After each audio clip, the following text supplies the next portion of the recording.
everyone. Thank you. I'm going to kick us off so we can keep to time. We are so lucky to have Vijay Joyce here tonight. He's kind of, I feel like, a celebrity on the local history talk circuit, and so we're very excited that he was able to finish out our calendar of talks for this year. Vijay, we have I think sort of 8 or 9 talks over the course of the year, and that's sort of a big part of what we do as the Historical Society. And like I said, you're sort of, we save the best for last. So I'll turn it over to you. Don't be alarmed if other people trickle in during the session, but we're just really glad you're here. Glad to be here. Thank you. Thank you. Thank you. Thank you all so much. Thank you for having me.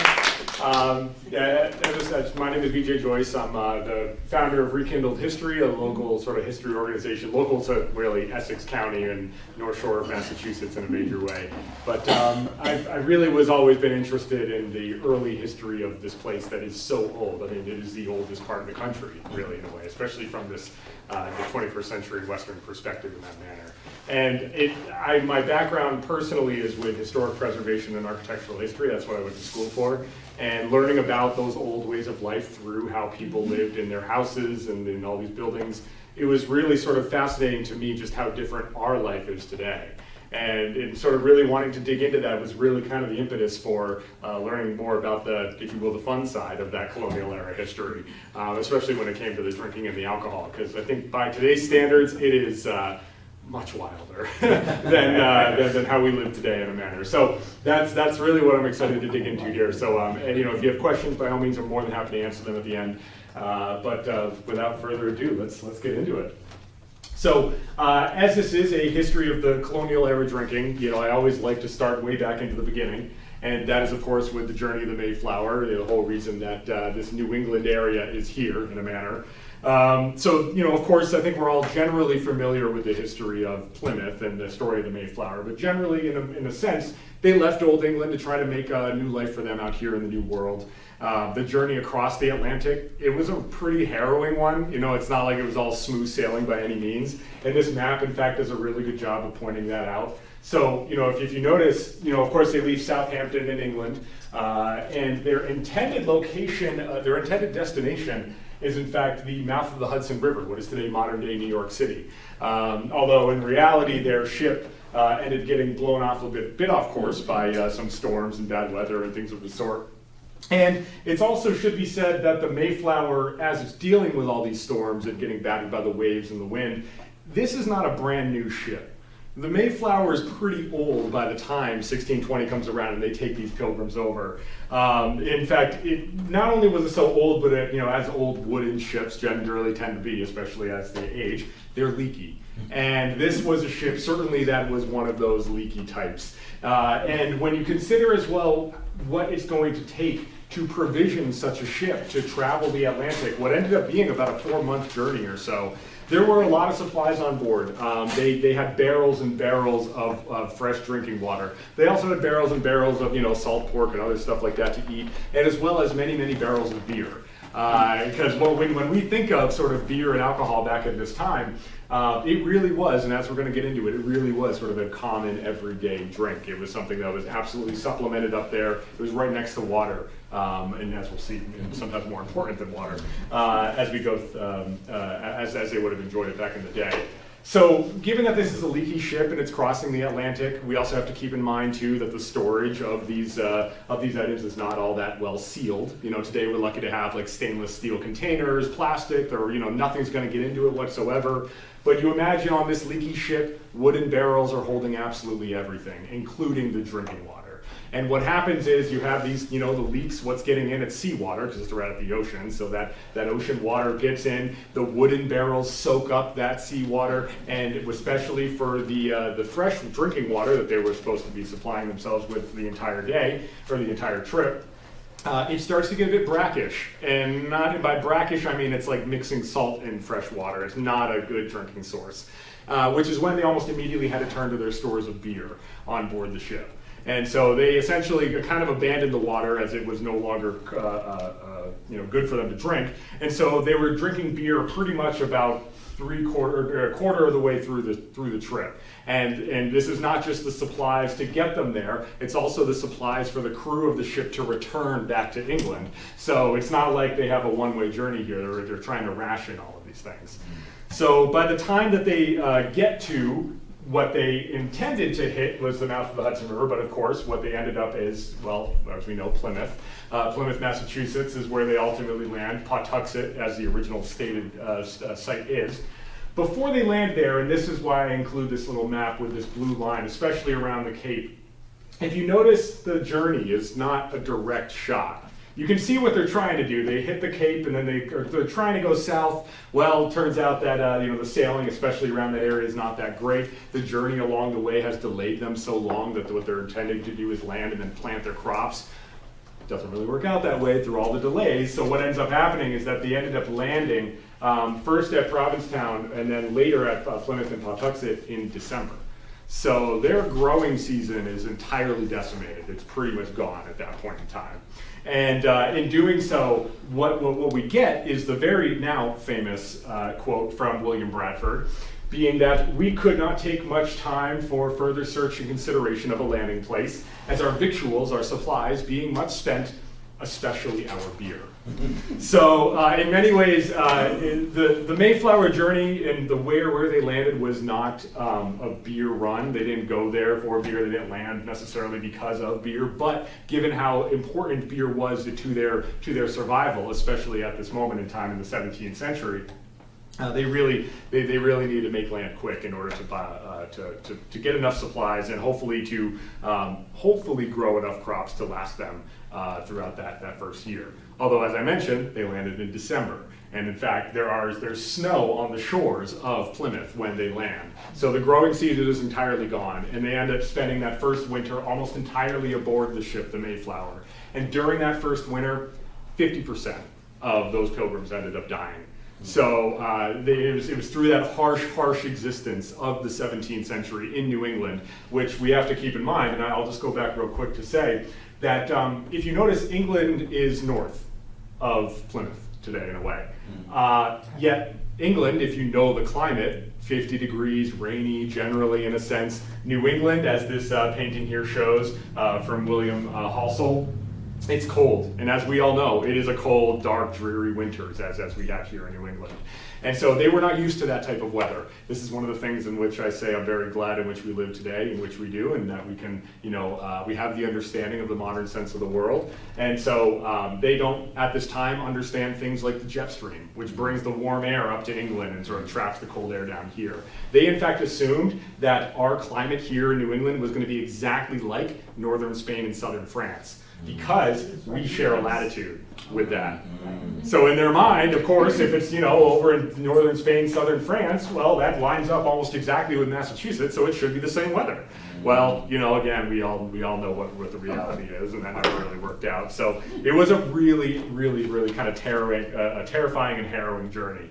And so when they first land, of course, they survived that first winter. Not many of them did. At which point they then make friends with the natives, and the natives are what helped them to survive that first winter, and then helped them to plant the crops that would really come around to providing them with very specifically the grain, which would allow them to make malt. And we'll get into the processes of brewing beer, but that malt allowed them to have beer for the very first time only in about the fall, which is around the time of the first Thanksgiving. So they did have beer during the first Thanksgiving, no doubt. Absolutely, they did. And then, of course, the rest of the story of the Plymouth and the Pilgrims and such is sort of old news at this point in a manner. But that, of course, is not the only instance in which alcohol played a role in the founding of New England, because we also get the founding of Salem and the North Shore, having everything to do with the Plymouth Company through John Robinson. They also got a patent for Cape Ann, which, of course, is now Gloucester area.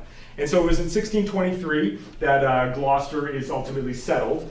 Although we get from William Bradford's manuscript of Plymouth Plantation exactly what occurred by the people that went up to settle Gloucester, in which I've just bolded here one of the greatest lines, which is that the master of this company, of Mr. Baker, he proved a very drunken beast. and did nothing but drink and guzzle and consume away his time and his victuals, and most of his company followed his example. So Gloucester has this interesting, and I say this with hesitation in a way, my wife is from Gloucester, she was born and raised there, a bit of Gloucester pride in a manner, but Gloucester has this big gap of time between about 1623-24 to about 1641, where there's some debate about whether it was inhabited fully at that time or not. There's been some debate in a manner, but that big gap of time is in many ways owing to the fact that the original settlers that went up there didn't exactly use their time wisely in a manner, and well, guzzle and consume away the time and his victuals as they would do. So we then have Roger Conant, who's the person that would really come to help. Enter Roger Conant into the story at this point, as he is sent up from Plymouth. In fact, he's in many ways likely kicked out of Plymouth because of the religious aspect of those people down there. They were very, very strict. They in fact made Roger Conant and a few of his other compatriots, if you will, run the gauntlet, because there was some divisive thought that they were ultimately having. Running the gauntlet means that people stand on either side, and you run between. They bat you with their butt of their guns in a way. And so this was pretty much a good way to say, yeah, no, we want nothing to do with those Plymouth people. So we're going to go up north a little bit and try to make out a settlement up north in Gloucester. Roger Conant unfortunately arrives a little bit late. A little bit late in manner of trying to control the inhibitions of these people up here. And so what ends up happening is, in fact, a lot of the early settlement of Gloucester gets essentially dissolved. Some of them go off to Virginia, some go back to England, but a few would follow Roger Conant. And he would also ultimately move down south and found the town of Plymouth in Salem in 1626. And so, as this is all part of the early establishment of this settlement, they're entirely reliant upon the supplies that would be brought to them.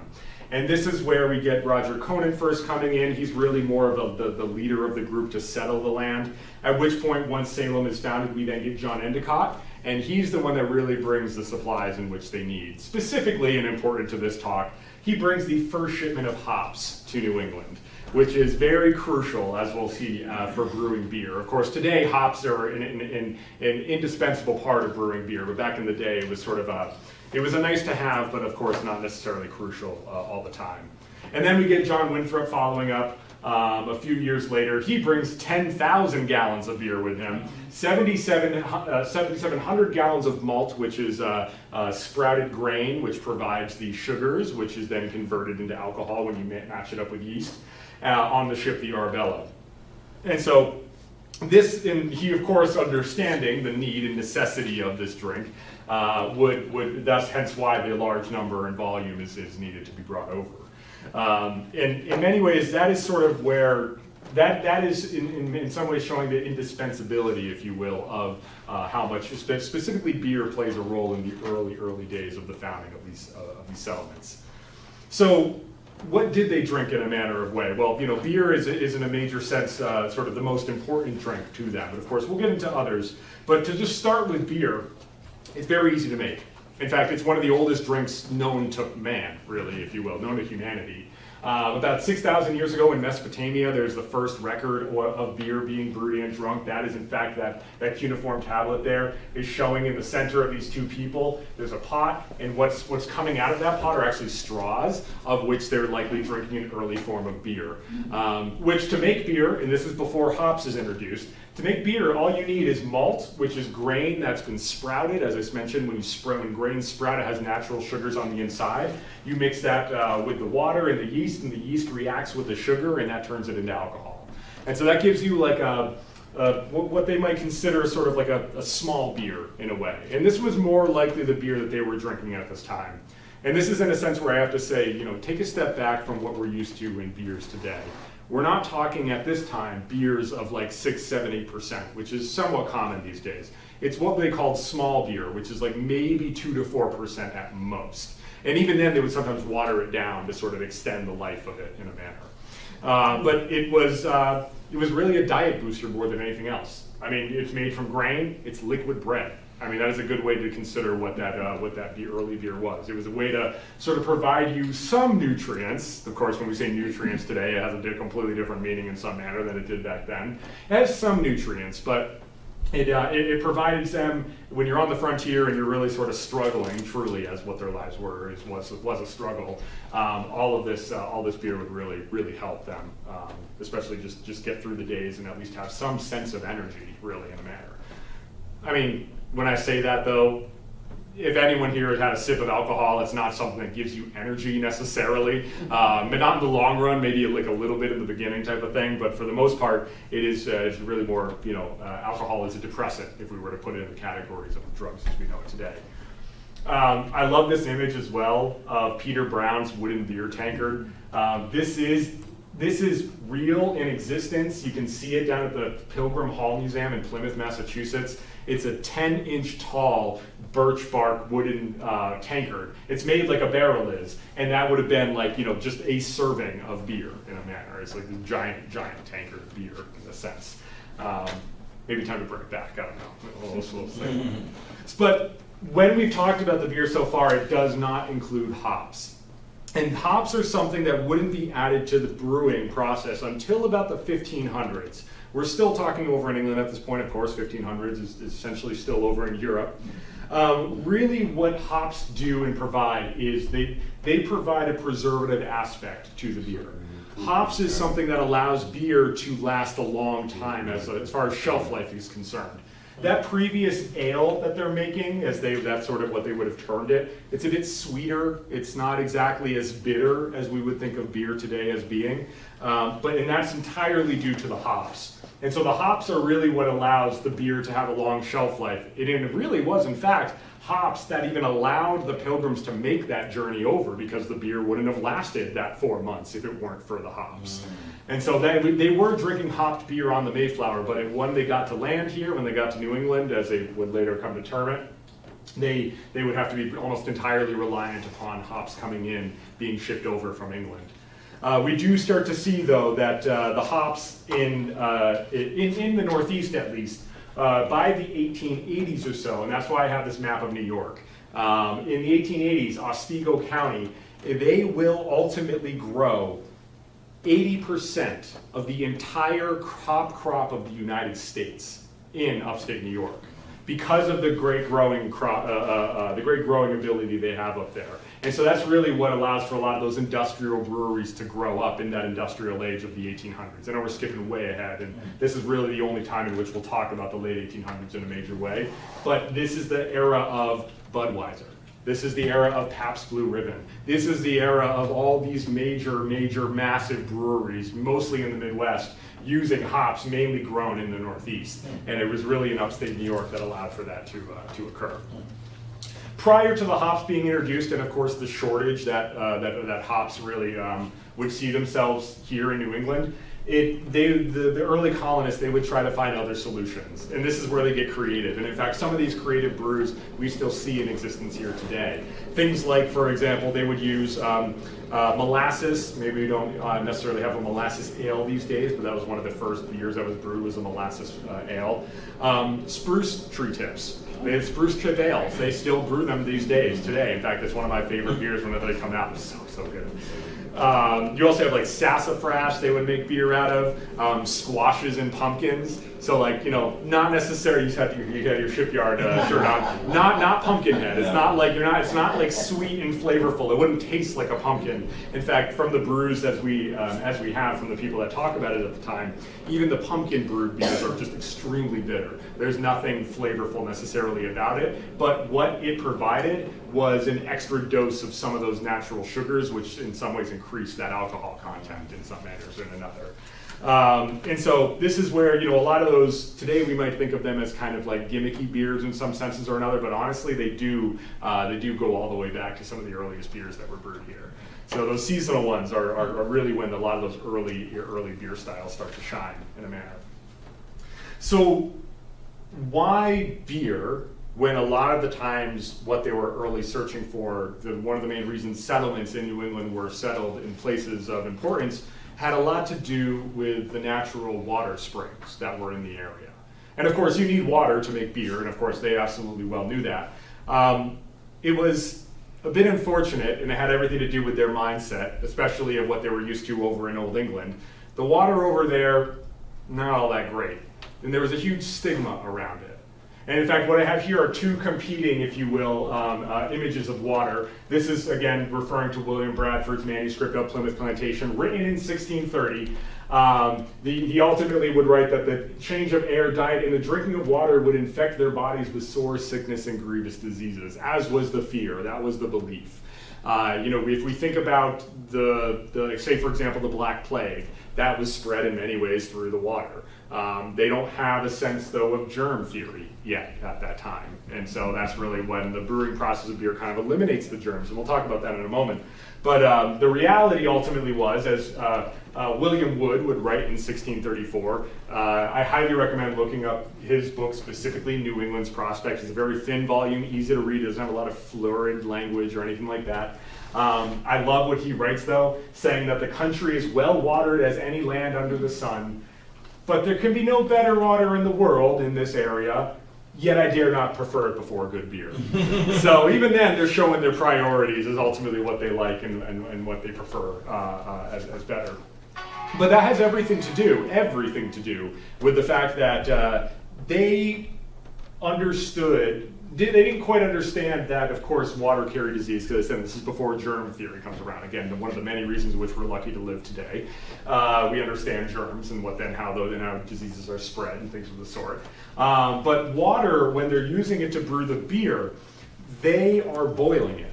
And it's that boiling of the water that kills off any bacteria. But they have no understanding of bacteria. They have no understanding that the boiling would kill it, and if they just drank the water after they boiled it, it'd be okay. That's not to say that some people did and they were fine and they swore by it, but I assume a lot of people would be like, well, if you're boiling water, why don't you just make beer? Mm-hmm. It's sort of that kind of thing in a manner. But this is something that, hindsight's 20/20, and we now know what we know, but they didn't know back then. But really, the water was not something in which many people would really swear by drinking. In fact, we do have some instances of people talking about water as being healthful and drinking it solely, but they're sort of outliers within this period of time. They're kind of seen as maybe a bit crazy in some senses or another. Why don't you just get drunk like everyone else is kind of, I guess, what they were imagining in a sense.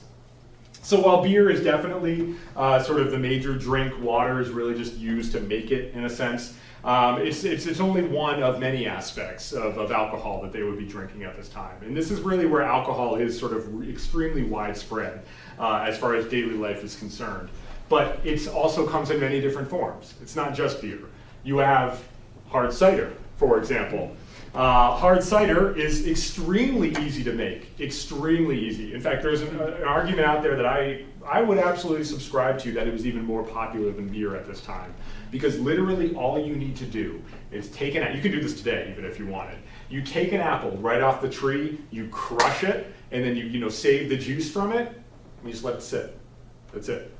Because what it is the apples on the inside, they have sugars already naturally. You don't need the malt for that. The sugar is already naturally from the apples. You have the yeast, which is what converts the sugars into alcohol. The yeast is found just on the skin of the apples. You just have the yeast, in the air. It's just these natural yeasts that come around. In fact, the yeast during the brewing process of beer, even for that matter, they would just leave the vats open in a sense, and the yeast would kind of, naturally find its way in there to some extent to another.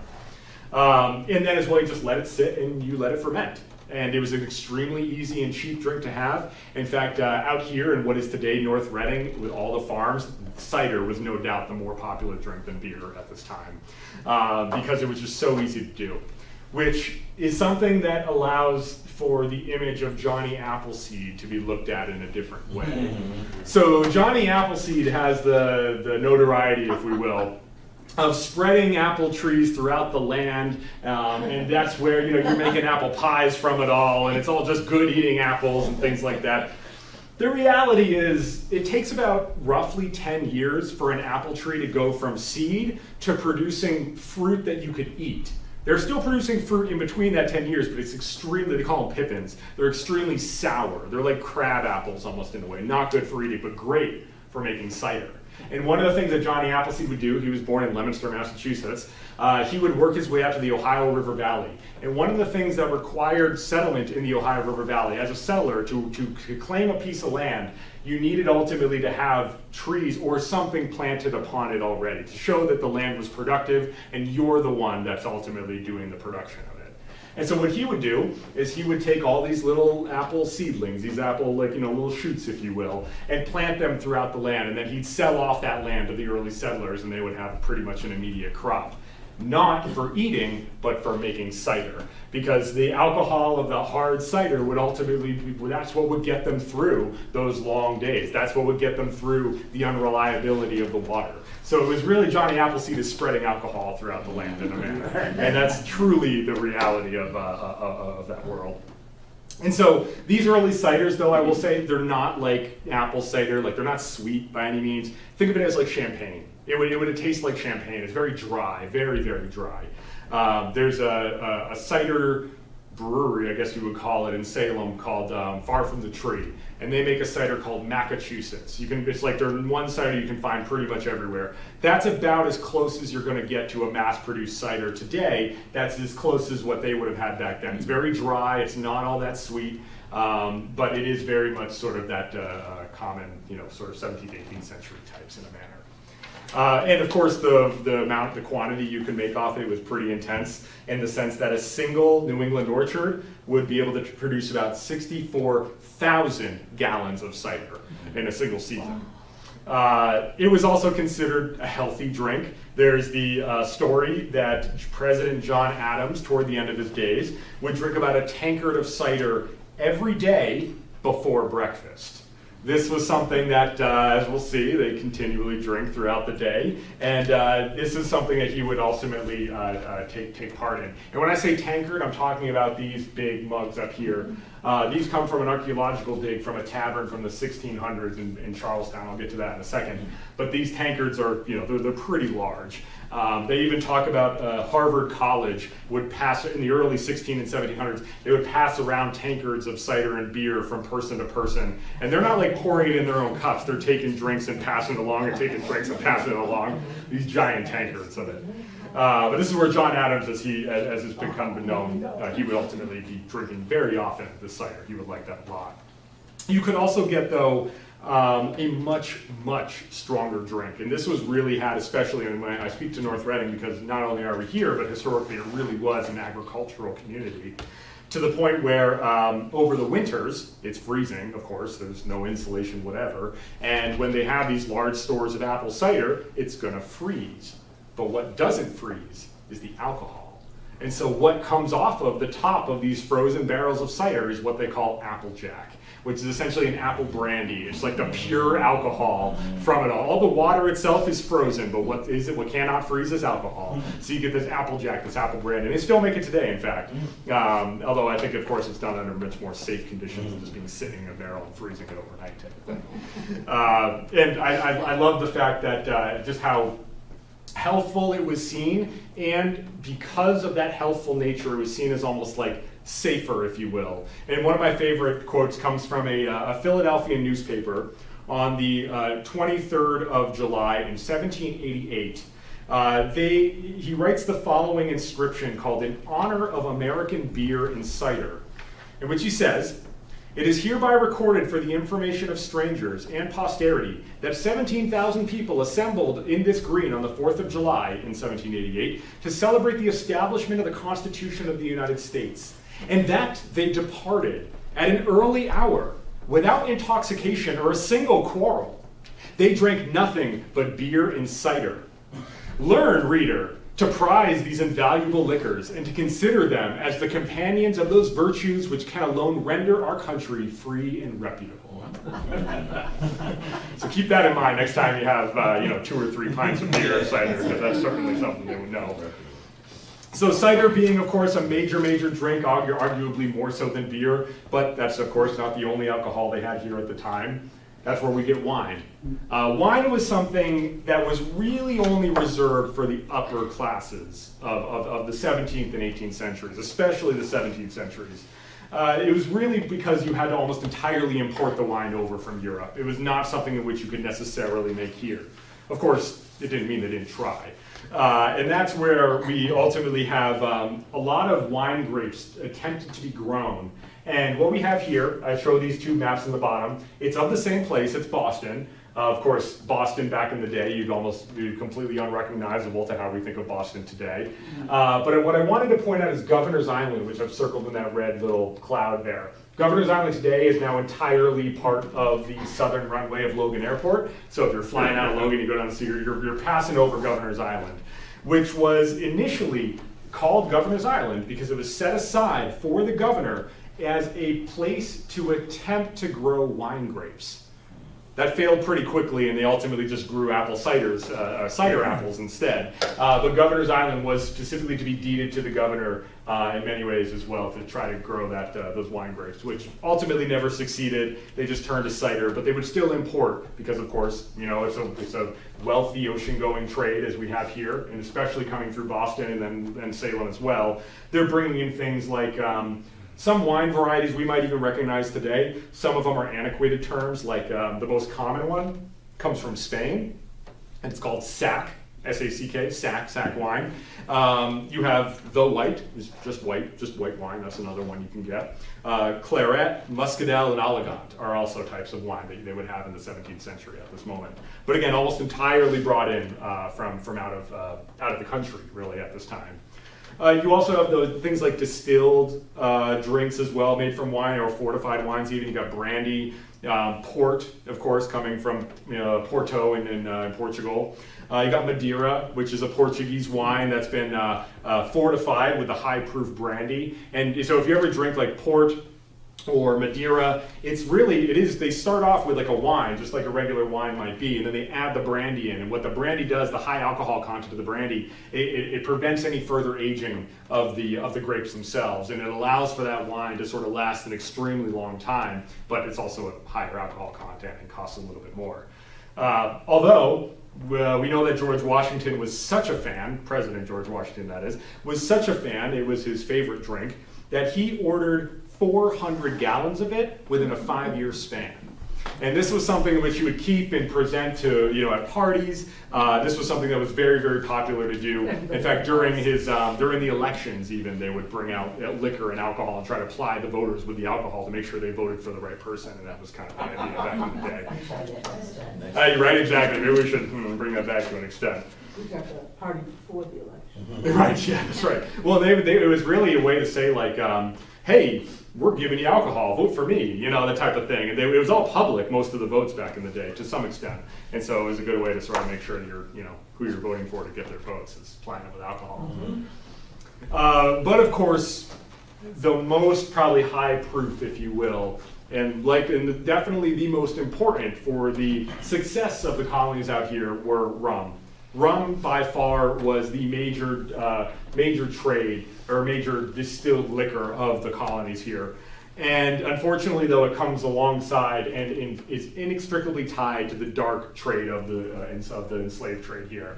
It was part of the triangular trade in which you get, of course, as we have here, if we start, say, from New England, they're bringing about many gallons of rum over to the Gold Coast of Africa, in which they're trading for enslaved Africans to go back to the West Indies, what is today the Caribbean, in which case they would then trade for things like the raw materials to make rum, which on the West Indies, they're sugar islands. They're producing sugar.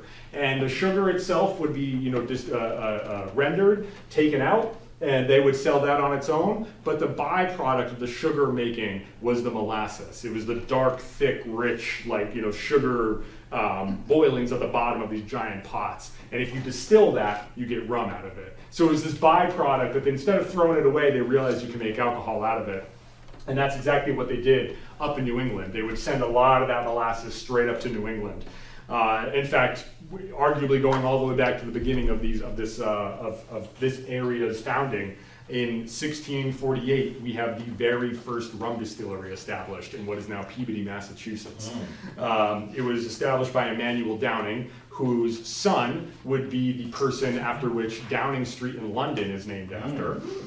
He lived in this area very, very often, and they were a very wealthy family. Emmanuel Downing tried to, in Peabody, what is today Peabody, he set up a distillery to attempt to make rye whiskey. That kind of failed pretty quickly, and realizing that the molasses was had readily at hand, they took that and worked and sort of ran with it. So they went with the molasses, and they made much rum out of it. In which it was in fact likely in the distillery that Emmanuel Downing owned and rented to John Proctor, of which John Proctor was then accused of witchcraft within that household that still stands here today, that likely might be the potentially on the site of the original distillery of Emmanuel Downing. It was that he was working that as a tavern at the time in which he was accused of witchcraft during the witch trials. Interestingly, by the middle of the 18th century, so the middle of the 1700s, Massachusetts alone had 63 rum distilleries, which annually produced about 700,000 gallons of rum. Now, this is not, though, the spiced rum. This isn't Captain Morgan, this isn't Kraken, anything like that. This is white rum. It's unaged, it's unspiced, it's extremely potent. Oh my, it's potent indeed, yes indeed. And unfortunately, it was also one of the products that was used to help sort of push the natives out of their land, or at least, trade the land for a lot of alcohol, when in reality that was an extremely unfair trade, especially for what it did to their culture in many respects. So it was rum that by 1770, there were more than 140 rum distilleries making about 4.8 million gallons of rum annually. There was as well, on top of the about 4 million gallons of rum that was imported each year. Some of it from the West Indies. The upper class here in New England, yes, they distilled a lot of their own rum, but they didn't like to drink it themselves. They liked to bring the rum up from the West Indies because of the climate down there. They deemed it to be a better producer of rum, at least for their own purposes. Otherwise, the sale of it was definitely from the white rum that would have been had up here. Deacon Giles is a rum distillery out of Salem. They make a white rum that is pretty much, again, as close as you can get to what the original stuff might have tasted like in a sense. Probably a bit better than probably it tasted like. I don't know if I trust any of that, those things back then. But other than rum, you also have other distilled liquors. I mentioned whiskey. They did rye whiskey on very limited quantities because, of course, the money you can make off of rum just sort of kicked all the other distilleries out of the way because rum was just so much easier to make. You also get a mead-type drink called methyl, which is a drink that's made from things like, it's like water, honey, and yeast, like mead. The 1634 meadery out of Ipswich, if you go there, they make mead exactly the same way as they did back in the day. But they called it methyl, was the way that they termed it. It's also spiced with other herbs and flavors too, and 1634 meadery at Ipswich also has other like herb-spiced rum, or meads as well, which is a really tasty part of sort of modern history, or modern world meeting old history in a sense. So with that being in a way the layout of the sort of the alcoholic world, if you will, of these people at this time, this is what they're all surrounded by. Now, how often though was it a part of their daily life? Every part of it was every part of their life, alcohol was had. This comes from Colonial Williamsburg, created this great little like scene here. First thing in the morning, it's called an eye opener.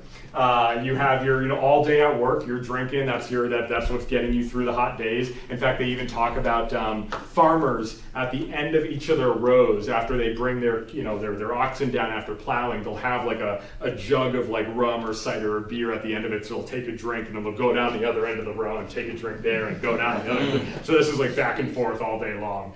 And then just before bed, and you have you round out the day with an evening glass, and that's where we get the term nightcap these days. So you have an eye opener and you have a nightcap, and nightcap's really the only one that sort of maintained itself today, I think probably for good reason, in a sense.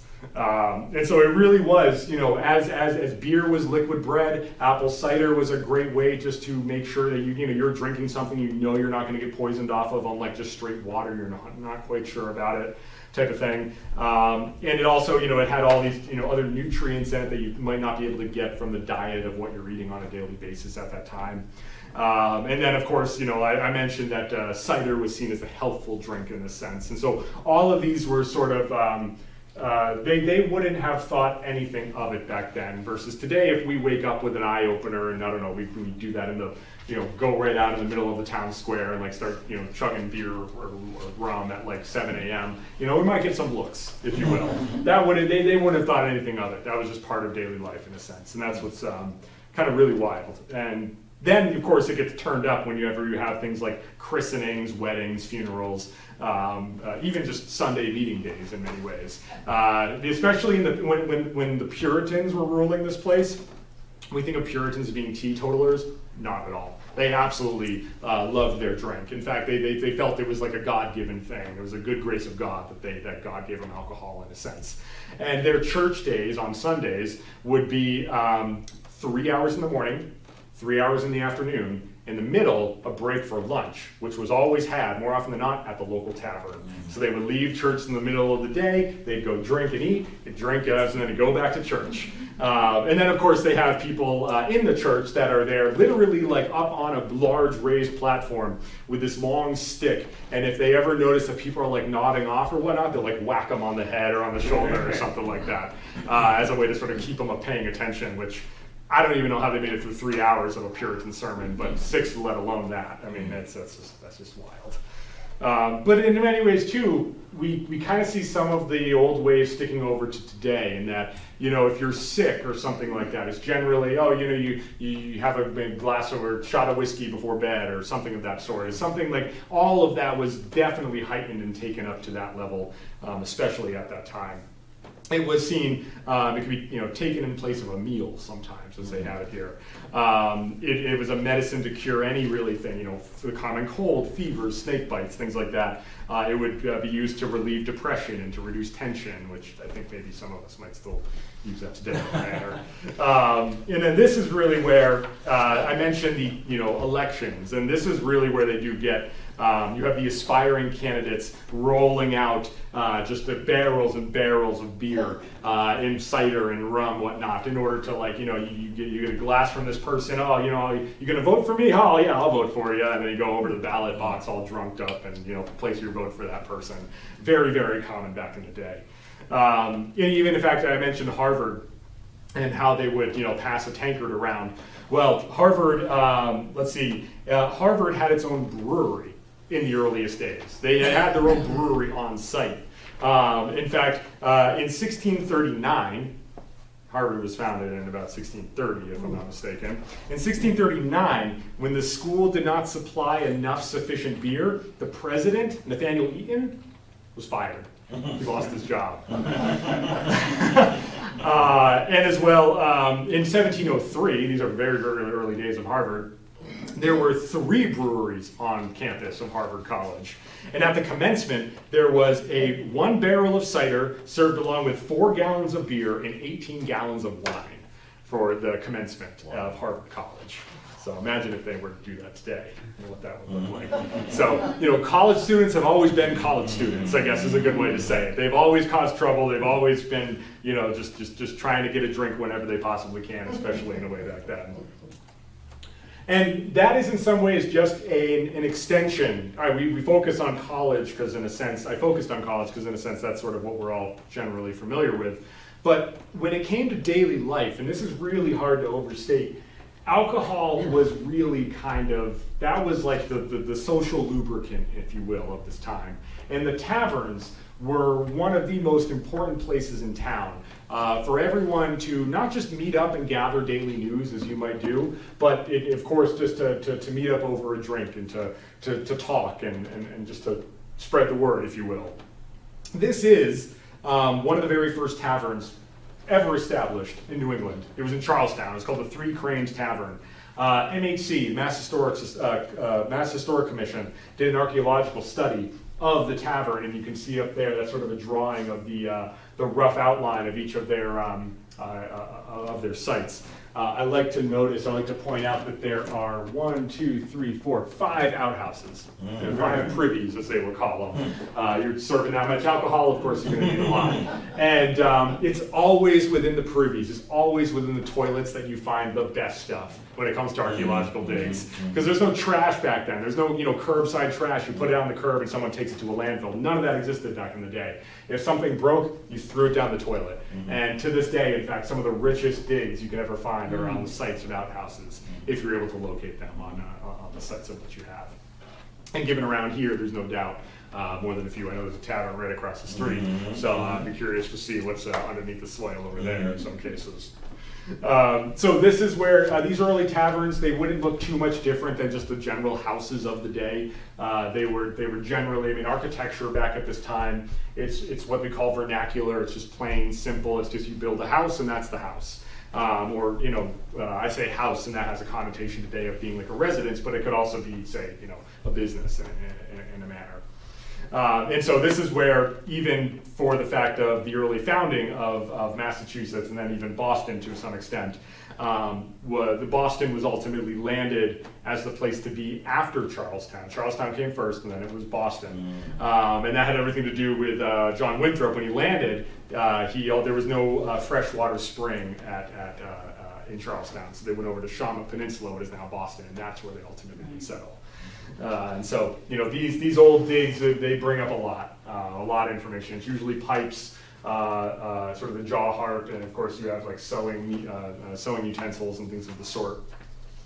And then it's really from the taverns of the day that they, as the center of town, and I'm so glad that we have that tavern right outside this, because the location of it is a perfect example of just how important it was to this place. It's right in the center of this old town here as we have it.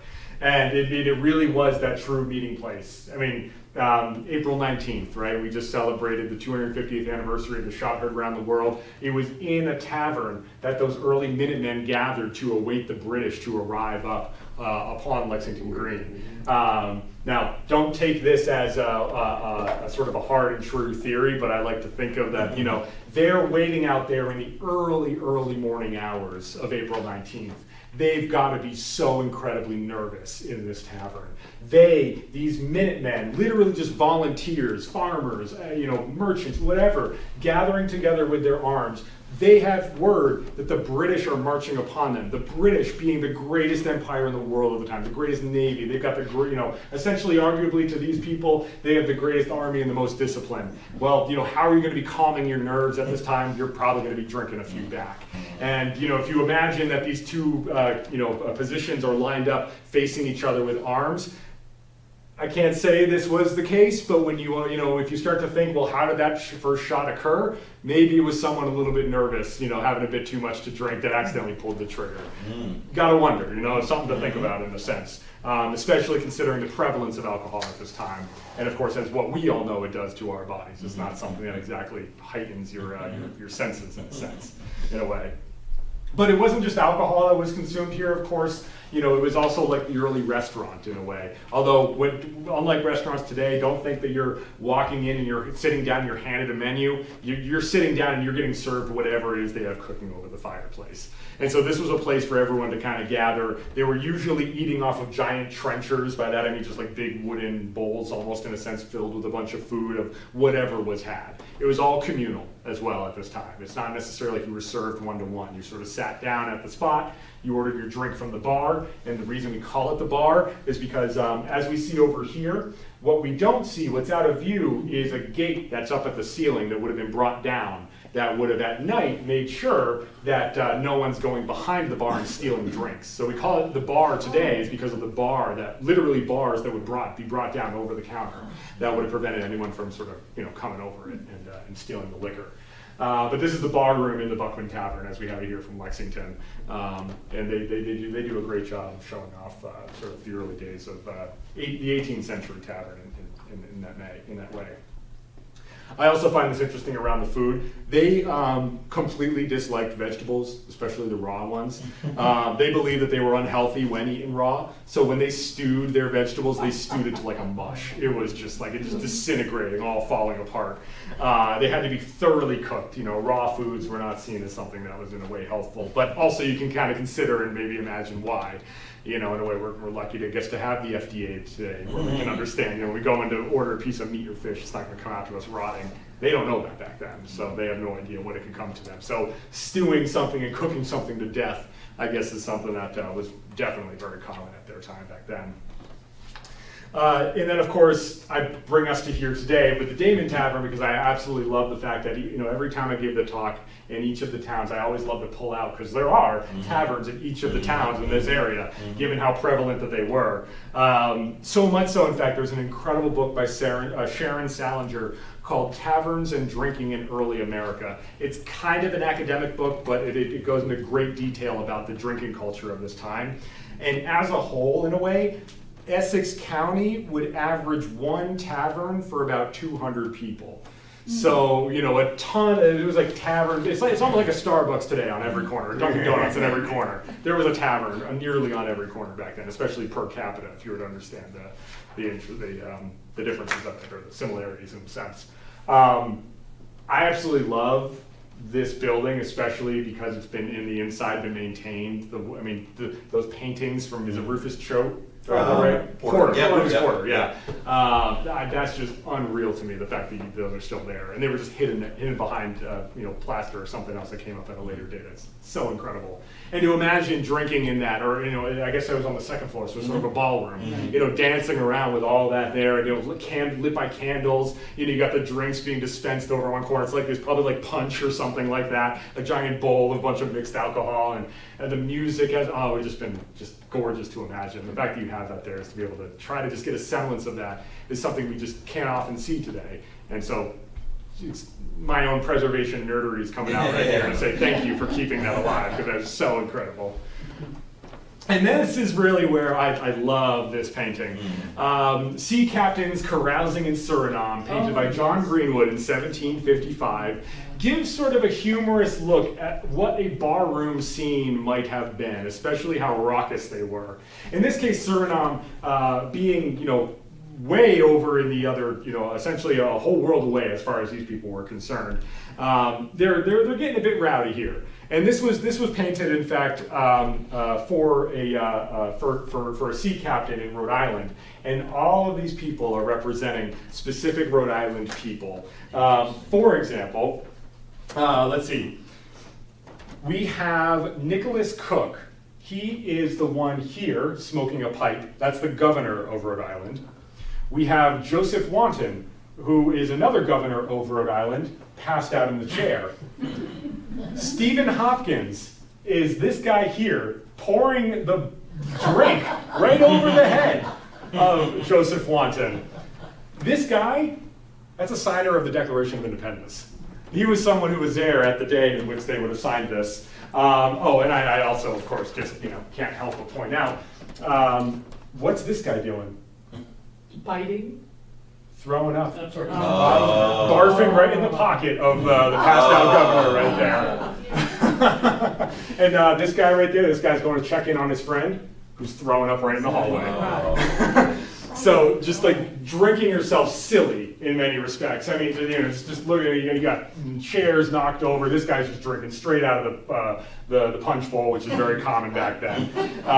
You know, if you notice, where are the glasses, right? They've got like one or two wine glasses there, but for the most part, it's just straight out the bottle. Just, you know, just going right for it. I like the guy in the bottom right over there. This guy passed out? Yeah. Oh yeah. Yeah, look, I think it looks like he dropped a bowl. Maybe he spilled some of that punch there as he passed. No, that's right, no women as well. And you do see that dark side too, where who is it that's serving them? Serving. Yeah, exactly. So that was painted in 1755. Exactly right, yep. Commissioned for, I have it here, let's see, work was commissioned by the subjects while visiting Suriname in the 1750s. So, I mean, if you ask someone, like, hey, I want to remember this trip I had, and you go and say like, yeah, can you paint this up for me? Can you imagine saying these things? Like, I want this guy thrown up here. And maybe this was the real scene. Maybe he was this guy, John Greenwood, was there as well. Or maybe someone sketched it out. But it is just absolutely wild just how the fact that this made it into such a painting, which we have to consider today, with our cell phones these days, you can take a photo of anything at any time. Back then, this is not a photograph. This had to be done painstakingly, all of this kind of work. So it's one of my favorite scenes, especially because it's of the 18th century in that period. And that was a common theme that we start to see, especially throughout the 19th. This German painter, John Louis Kremel, he would come over here. In fact, we're very lucky for him because he gives us a lot of what these sort of social tavern scenes might have looked like. At a time where a lot of the paintings, especially portraits, which are more likely than not the types of paintings we get around this time, they're very formal. They're very much trying to show off the best of the best because, again, photography doesn't exist back then.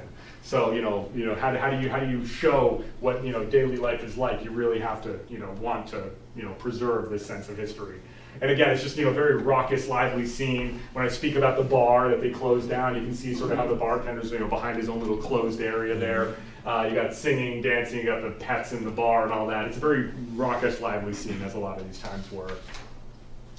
But of course, just like anything, you can of course have way too much, which is where we get the early laws for regulating drunkenness. Come out of some of the very earliest laws we get of the colony of Plymouth of 1623. This was their definition of drunk. It is understood that anyone that lisps or falters in his speech by reason of overmuch drink, or staggers in his going, or vomits by reason of excessive drinking, or cannot follow his calling, or cannot do his job, really is what it says.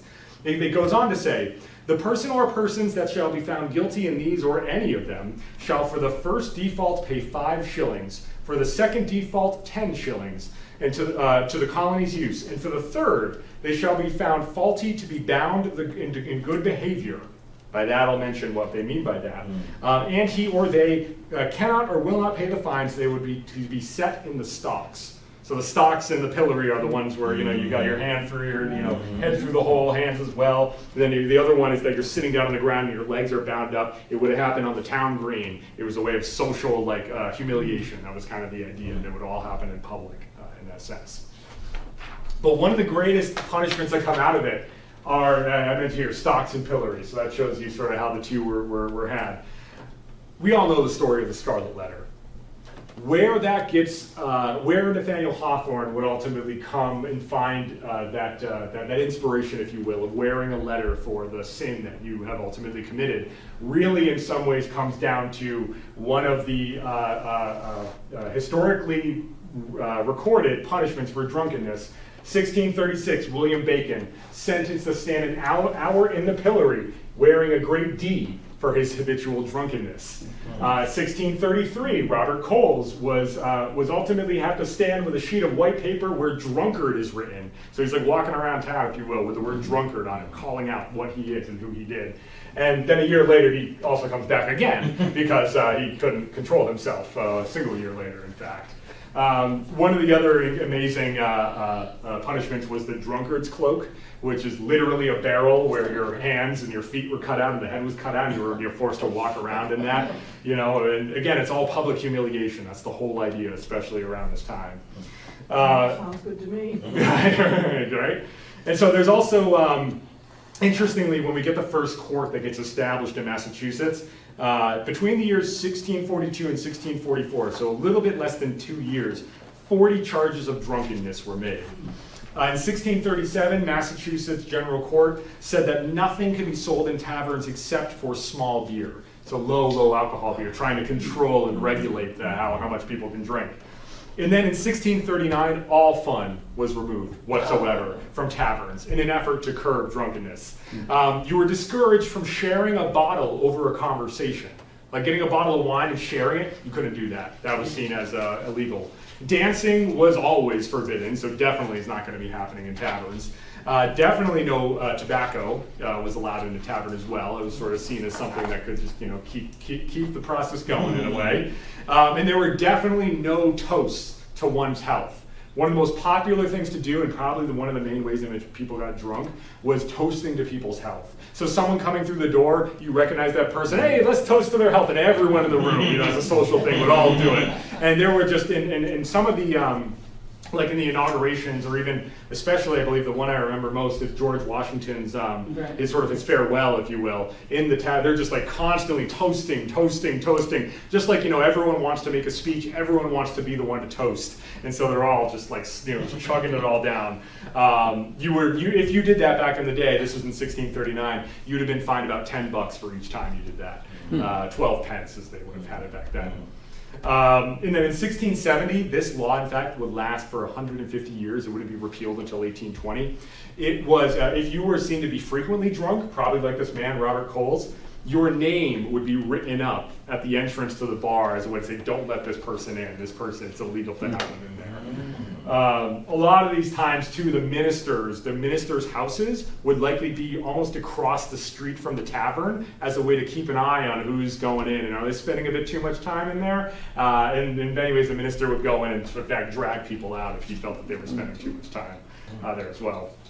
But of course, most of these laws were almost entirely ignored, in many ways broken, because it just comes down to enforcement. If no one's there to enforce it, or no one really cares, well, they're just going to get away with it. And that's probably where we get that painting of, the Suriname captains, thrown up in the hallway and things of that sort. So, to wrap it up, if you wanted to drink, if you will, like a colonist, there are many ways in which you can do so today. I put up here just a few different Apothecary Ales just down the street. Incredible brewery you all have here. I especially love, when you can get a lot of these seasonal beers like those spruce tip beers or those pumpkin beers. Try to get a sense. Of course, not exactly it would have tasted much worse, but we're getting the best of both worlds here. You get a sense of what they would have been drinking back at this time. I mentioned Far From the Tree, as they're a cider distillery. Of course, you have Deacon Giles. And if you wanted to, you can try some of the mixed drinks that they would have had back then. Flip was probably one of the most common ones. In fact, if I'm understanding, this tavern right here was most famous for its Flip. Yeah. Which, what it is, it's homemade brewed beer, as all brewed beer was at this time, sweetened with sugar, molasses, maybe some dried pumpkin, and flavored with rum, so they'd put more alcohol in it. They'd stir it up, and then with a giant red hot poker, what we call maybe I think they call it a pitch dog today or something of that sort. Is that right? Yeah, that's it. They would, heat it up red hot in the fire, and they'd stick it into the mug, and it would all just like froth up and, caramelize all the sugars and such. And it was sort of seen as, it sort of gave it like a burnt, bitter flavor. Sometimes, as a way to add extra nutrients in, they would crack an egg into it, and then you plunge the hot poker in, and it sort of curdles and turns out extra protein, right? And then you get blackstrap. This is probably, I wouldn't recommend it necessarily, but it's the easiest one you can make. And it's very simply just rum and molasses. So you take the rum, it's going to be very harsh, but you try to sweeten it up with a bit of molasses and you get blackstrap.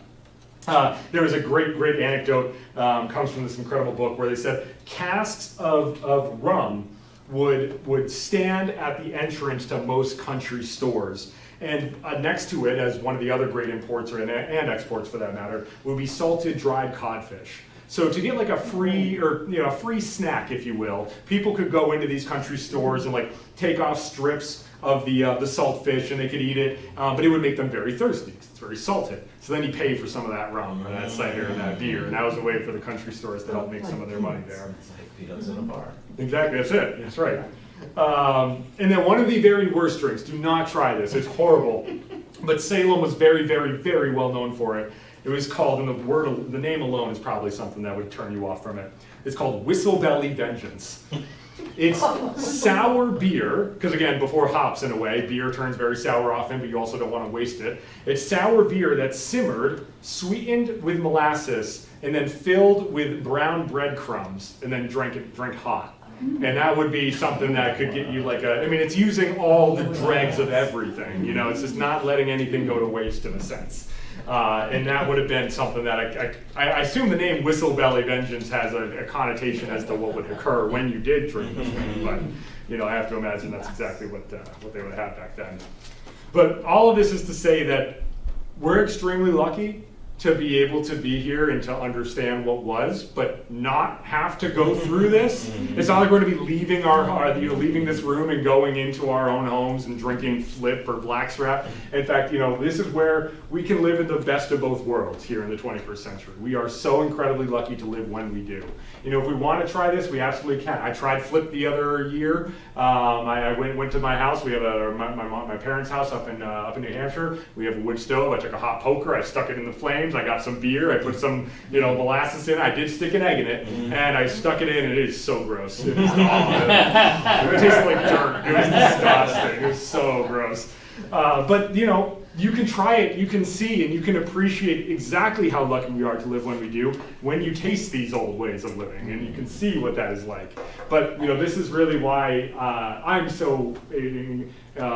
why I feel so incredibly lucky, and we all should, to be in a place like this in New England, especially with this history, especially with a society as this North Reading is lucky to have here. Because to be able to keep that history alive, history is really here just to remind us of just how lucky we are to live when we do. And to keep reminding ourselves of that is one of the most important things of preserving the stories of history, good and bad. Thank you. All right.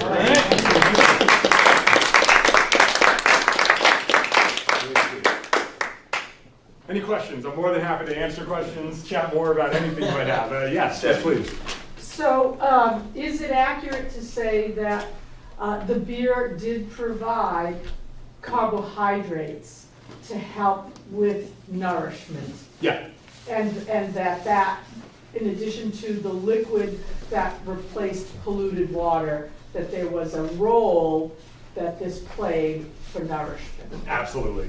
And the next part is, isn't it accurate to say when we started to import coffee beans, the Industrial Revolution happened because we were no longer half in the bag? Yes, yes, I'm so glad you brought that up. Absolutely. You're 100% right. One of my favorite theories, I'm glad you brought it up so I don't often get to talk about it, is exactly that. It's the introduction of tea and coffee into societies, where you start to get then, instead of taverns where people are drinking alcohol all day long, alcohol being a depressant, you're slow, sad, and depressed, and all this kind of a thing on the daily, you then start to get caffeine, which wires you and makes you alert and awake. And where that starts to shift is the mid-1700s, early 1800s, right before the Industrial Revolution. And so we really do start to see a lot of that. It's one of my favorite theories, and I do think there is a lot of credence behind it, because especially the widespread nature of these drinks, both first alcohol and then this later coffee and tea.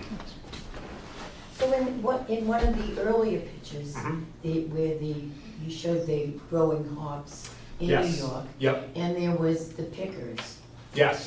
They were all women. More often than not. That was a regular job for women. It was really because it was many family-run businesses, so they employed everyone. Sort of, especially around the harvest season. This is kind of the reason why we have summer vacation these days, is because the children around helping the farmers and their parents and all that. Exact same reason. Especially when you have these large families, many of them have women involved, and absolutely they would be out in the field for them. Oh, sorry, I'm going to sneak in. So one other thing is that all of us who graduated from college at a certain time, we all got a tankard with our college label on it. Right. And my kids and others, it's not so much available as they used to be when you would go into the bookstore to look for that as a symbol, because it has lost its genesis of its connection. But right, yeah, that's a very good point. That's a very good point. I hadn't thought of that. Well, you said Harvard, I'm like, oh yeah, I didn't go to Harvard, but I have my kids have, I've been giving them out, like buying them online for the younger kids who graduate. You're trying to find trying the to start old the tradition. ones to keep them having this connection to what that symbol was. That's so cool. But I'm sorry, I jumped. No, that's good. Don't come to you. Yeah. Oh yeah, so thanks Vijay for weaving North Reading throughout your presentation. Of course. That's amazing. North Reading has a reputation as sort of a wet town, because the towns around it were dry. Right. And so this goes way back in history. I just had a question, a couple quick questions. One is, You probably know this. Cider, did it provide vitamin C and therefore prevent scurvy? And was that sort of a... Some of that as well. Yeah, exactly. some of it, okay. Yeah. And then, you know, one drink you didn't mention, but plays a big role in the 18th century, certainly in England, is gin. Ah, yes. Yeah. And sort of, you know, Hogarth, right, his paintings of the gin palaces, and really gin being kind of seen as sort of igniting the temperance movement because of the just how it destroyed households, and you know, it was seen as a driver of real alcoholism. Definitely. For a variety. So did gin play much of a role, or was it because it was, you know, kind of really coming from Europe and was more of an import, it was less popular? That's right, yeah. There wasn't a lot of the ability to make the gin around here, the botanicals and all this. I mean, Yeah. sure, there would have been some version, but you could make so much other types of alcohol much easier. So it was mainly a Europe, England type of drink. Yeah. Of course, they would import it because they could, but Right. to be made here locally, there's not a lot Yeah, of it. so it shows kind of that there was this like cultural, you know, I mean, throughout your presentation, I mean, it was really clear that so much of this is just driven by culture and habit and sort of what people's tastes are, you know, and how those are really driven, you know, on the one hand driven by what's available, but also they shape what people are kind of going out and trying to make. Yes, that's right. Yes, very much so. Oh, I'll go to him and Just to add, I just recently learned that the town of Wilmington, for a significant period of its hops were grown in abundance. It was very, very big. Oh, interesting. Really? Very big North Reading industry. too. North Reading too. Really? Yeah, Yes. I just read that. I didn't know if you knew that. I did not know. Do you know what years? Was this like 18th century, 19th century? 19th century. 19th century? 19th century. Yeah. I could see it. I could see that definitely. Like one of the historic houses in the historic district in I Wilmington. think so. I think it was. It was on one of the municipal like calendars. Oh, okay. Was the home of the hops inspector. Oh, no way. Yeah. I gotta look. All right, I'm gonna have to look this up. Yeah. I'm gonna have this. It was a big deal at one time in Wilmington. Interesting. Oh, that's so cool. Thank you for that. Yeah. Yes, sir. A number of years ago, I had the opportunity to chat in a liquor store with a distributor, and I was asking some questions about regional taste, and he told me that according to his sales, and that New England is still the largest consumer of dark rum, as opposed to other areas of the United States. Interesting. Which I thought was fascinating because, of course, so much you see now, all the modern ads are all these light rums. But he said that the tradition of drinking a dark rum still persists from the 18th century in the New England. That goes back to Medford. That's where all the really- rum distilleries Yeah, are. yeah. Well, in a way, the reason they liked the West Indies rum versus the ones they made up here was because a lot of that, the aging in the barrels, some of the added spices does, you know, give it a bit more of a robust flavor. But today our dark rums are a bit different. But that's really cool. That still is the case. Yeah. Oh, I love that. Living history, right? Right. So, hi, how you doing? Hi, how you doing? You know, at Thanksgiving time, we always buy the cider and everything, but as soon as Thanksgiving was over, I'm all about the eggnog. Yeah, yeah. So the cider's sitting out there in the refrigerator, and it's starting to blow up. So I finally said, I'm going to try this. I tried it. It was great. I loved it. There you go. I'm Yeah, not proud of exactly. myself, but I drank the whole gallon. But I didn't think I got drunk at all. I mean, is it incredibly weak or what? So the ciders that we get today in the grocery store are pasteurized, which would kill off most of the, you know. So it still ferments, but Unless it's you're not buying nearly the as much as you're gonna. Farmed cider. Yes. Directly. exactly. Like Carson's Okay. is a good source. Yeah. You can get the farm direct cider. Is it okay what I did? I mean, how long before it's don't drink that? You know? Oh well, I mean, your body kind of tells you. You know? It's like I'm not qualified to give you medical advice here. Yeah. I mean, in a way, it's sort of, you know, that's the reason things taste bad versus things tasting good. It's your body's way of, in a way, you know, many thousands of years of saying this is not something you can be ingesting. Just maybe a lot they sweetened it with a bunch of other stuff, so they still liked it. But yeah, the store-bought stuff definitely has been pasteurized, so it's not really good for that. But your point, exactly, farm cider, farm stand cider, if you just let that go, you can probably get it. And why don't, you know how kids are always trying to get someone to buy alcohol for them, why don't they just buy some cider? I did. You did. Most aren't patient enough either. to go through Yeah, that they're not process patient as well. enough. They want to write that in there.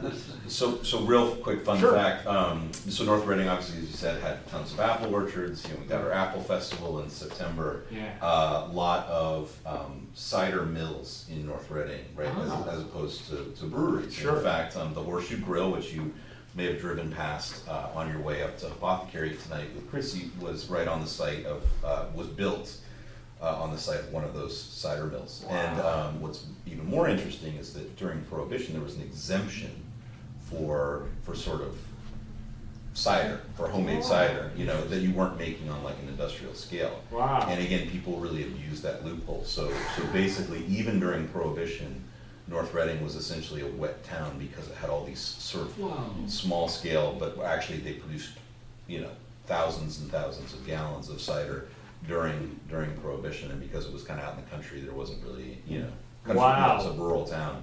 There wasn't a lot of enforcement, so people would come to North Reading to get kind of hooked up on That's cider. so cool. Yeah. Earlier than that, I gotta bring up Wilmington again. Yeah. Because they created the Baldwin apple. Yep. And they were making a fortune shipping them down the Middlesex Canal, and I assume most of those apples were heading for cider, not Absolutely. anything else. More likely than not. Yeah. They weren't going, you know, there was no Whole Foods there. For Yeah, their They had exactly. sort of a beautiful tower, or yeah, people weren't Yeah. eating for nutrition, yeah. Oh, that's so cool. Anyway, we should probably wrap things up. Oh, sure, yeah. And, Thank you. But feel free to corner, yeah. Thank you so much. I'm here to chat.